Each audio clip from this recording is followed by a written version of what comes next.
বিসমিল্লাহির রহমানির রহিম। আসসালামু আলাইকুম। আপনাদের জন্য আজকে আরও একটা নতুন ভিডিও নিয়ে আসছি, যে ভিডিওটা খুবই গুরুত্বপূর্ণ। আমাদের বাড়িতে বিভিন্ন অনুষ্ঠানে আমাদের অতিথিদেরকে দাওয়াত দিয়ে থাকি, অর্থাৎ আমাদের আত্মীয় স্বজনদেরকে দাওয়াত দিয়ে থাকি। আমাদের আত্মীয় স্বজন আমাদের বাড়িতে আসার সাথে দেখা যায় আত্মীয় স্বজনের সাথে নতুন অতিথিও আসছে। তো নতুন অতিথি আসলে আমরা কিন্তু অনেক খুশি হই। তো এখন আমাদের আত্মীয়দের সাথে কথা বলার পর আমরা নতুন অতিথিদের সাথে কথা বলবো। আজকে আমার কন্টেন্টের নাম দিয়েছি যে কিভাবে নতুন একজন অতিথির সাথে আমরা ইংরেজিতে কথা বলবো।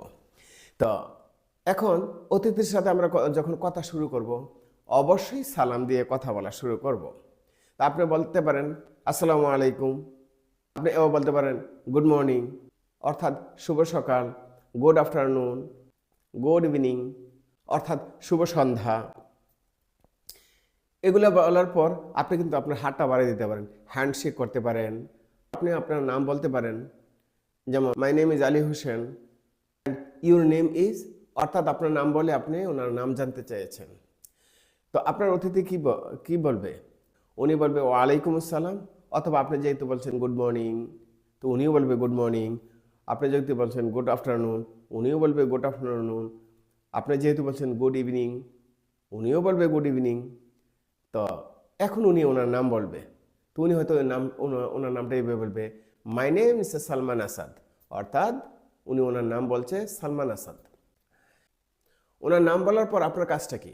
আপনার কাজটা হবে আপনি বলবেন very nice to meet you mister Salman Asad, অর্থাৎ মিস্টার সালমান আসাদ, আপনার সাথে দেখা হয়ে ভীষণ ভালো লাগছে। ওয়েলকাম টু মাই হাউস, অর্থাৎ আমার বাড়িতে আপনাকে স্বাগত। আপনি যদি অফিসে অনুষ্ঠান করে থাকেন তাহলে আবার বলতে পারেন যে ওয়েলকাম টু মাই অফিস। আবার যদি এটা একটা পার্টি হয়, আপনি বলবেন যে ওয়েলকাম টু মাই পার্টি, অর্থাৎ আমার পার্টিতে আপনাকে স্বাগত। তো এখন আপনার গেস্ট তো এই কথাটি শুনে খুবই খুশি হবে, তাই না? তো উনি হয়তো বলবে প্লেজার ইজ মাইন, অর্থাৎ আমি আনন্দিত বা ধন্যবাদ। তো এখন আপনি ওনাকে জিজ্ঞাসা করতে পারেন হাউ আর ইউ টুডে, অর্থাৎ আপনি কেমন আছেন? তা আপনার গেস্ট বলতে পারে আলহামদুলিল্লাহ, ভেরি ওয়েল, থ্যাংক ইউ। আপনার গেস্ট হয়তো বলবে আলহামদুলিল্লাহ, আমি খুবই ভালো আছি, আপনাকে ধন্যবাদ। এখন আপনার অতিথি হয়তো আপনাকে বলতে পারে অ্যান্ড ইউর সেলফ, অর্থাৎ আপনি কেমন আছেন?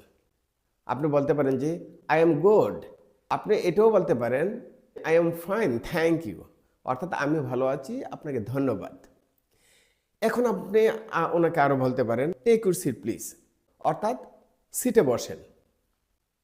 আবার এটাও বলতে পারেন প্লিজ বি সিটেড, অর্থাৎ মেহরবানি করে বসেন।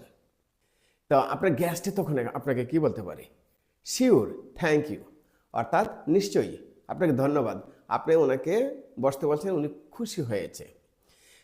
তো এখন আপনার অতিথি হয়তো বলবে, যেহেতু অনুষ্ঠানে আসছে, চারিদিকে তাকাবে, সব কিছুই সুন্দর দেখাচ্ছে, হয়তো উনি আপনাকে খুশি করার জন্য বলতে পারে যে লাভলি ডেকোরেশন, অর্থাৎ যেভাবে সাজিয়েছেন এটা চমৎকার হয়েছে। তা আপনি খুশি হয়ে কি বলবেন? তা আপনি বলবেন থ্যাংক ইউ, আপনাকে ধন্যবাদ। এখন আপনার অতিথি আপনার বাড়িতে আসছে, আপনি ওনাকে কিছু হালকা নাস্তা দিতে পারেন, বা চা দিতে পারেন, কফি অফার করতে পারেন, কিছু খাওয়ার অফার করতে পারেন। তো খাওয়ার অফারটা আপনি কিভাবে করবেন? তো খাওয়ার অফারটা আপনি বলতে পারেন would you like to have a cup of tea or coffee, আপনি কি চা খাবেন না কফি খাবেন? তো উনি, আপনার অতিথি আপনার এই আপ্যায়নের নমুনা দেখে উনি খুবই খুশি হবে। উনি হয়তো বলবে টি ইজ ওকে, অর্থাৎ চা হলেই চলবে। অথবা উনি বলতে পারে কফি ইজ গুড, অর্থাৎ কফি হলে ভালো হয়। আবার এটাও বলতে পারে tea is okay but coffee is good, অর্থাৎ চা হলেই চলবে, তবে কফি হলে ভালো হয়। এখন আপনি কি বলবেন? ও শিওর, অর্থাৎ অবশ্যই। এখন আপনি চা আনতে যাবেন, তাহলে আপনি ওনার সাথে কিভাবে বলবেন? Would you mind waiting here a little bit, আপনি একটু অপেক্ষা করেন। অথবা আপনি এটাও বলতে পারেন প্লিজ এনজয় দ্য পার্টি, হ্যাঁ, আপনি অনুষ্ঠানটাকে উপভোগ করেন। তো এখন আপনার গেস্ট হয়তো উত্তর দিবে শিওর, নো প্রবলেম, অর্থাৎ ঠিক আছে, কোনো সমস্যা নেই। অথবা এটাও বলতে পারে ইটস ফাইন, যে ভালো। আশা করি যে আপনাদের কাছে এই ভিডিওটি ভালো লাগছে। আমার ভিডিওগুলো ভালো লাগলে লাইক, কমেন্ট এবং শেয়ার করবেন এবং আমার চ্যানেলটিকে সাবস্ক্রাইব করবেন। পরবর্তীতে দেখা হবে আরেকটা ভিডিওতে। আল্লাহ হাফেজ।